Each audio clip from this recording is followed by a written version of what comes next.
大家好啊，我係 Tiffany， 今日想同大家分享一個清熱祛濕嘅湯水，就係合掌瓜蘋果花腰豆湯。我哋先睇睇材料嘅份量先啦。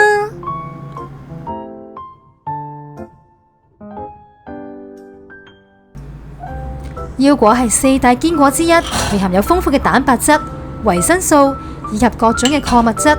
腰果性溫，對於虛寒嘅體質人士嚟講係非常之有利嘅。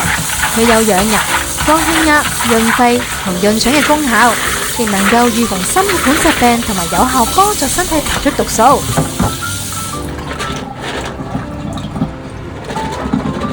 咁腰果同蜜棗洗乾淨呢，就唔需要浸啦，咁啊直接備用。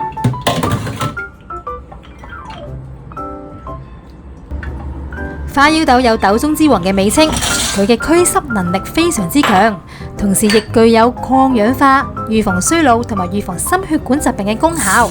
咁今次呢個湯呢，亦都加入咗生熟薏米，咁就可以加強驅濕嘅功效。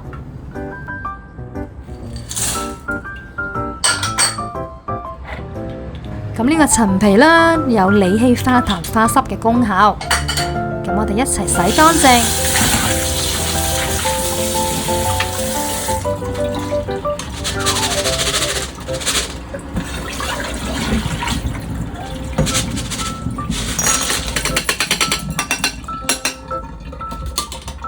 跟住就加入清水浸佢30分鐘。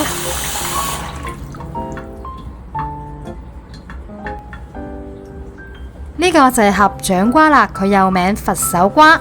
合掌瓜用嚟煲湯就最好啦，佢煲出嚟嘅湯水非常之清甜，佢亦具有疏肝解鬱嘅功效。咁今次呢個湯亦都加入咗蘋果，咁佢具有生津潤肺嘅功效。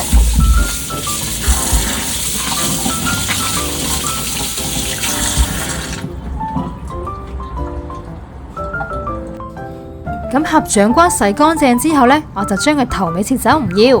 咁我煲湯呢，我會連埋皮一齊去煲嘅。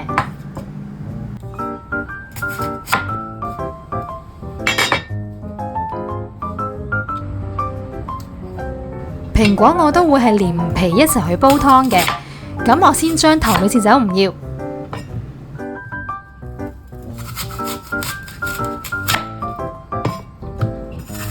然後就一開四。記得蘋果心就一定要去走佢啊，因為呢，佢會有苦澀味噶。瘦肉就先洗乾淨，一陣間會飛水。咁今次呢，我就揀咗肉眼啦，咁煲湯就會清甜啲。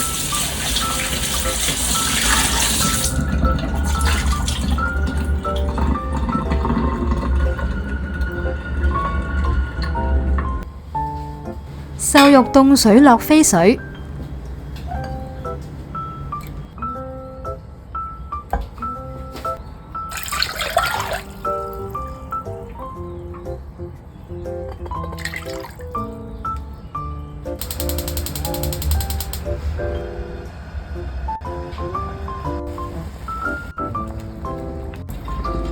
瘦肉飛完水之後，就用清水去沖返乾淨佢，然後備用。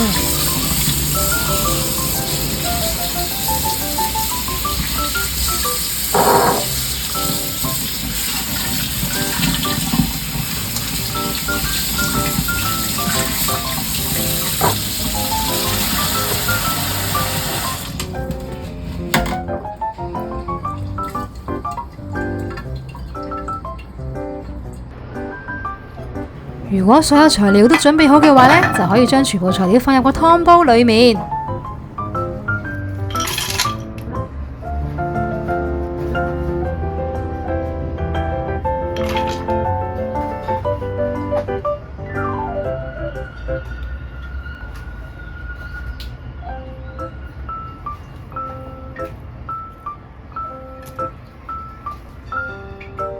然後就加入清水。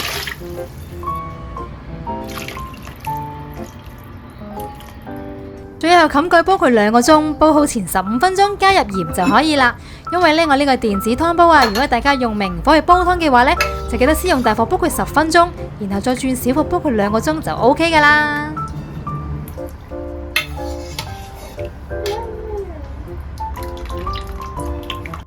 今日同大家分享呢個合掌瓜蘋果花腰豆湯就已經煲好啦。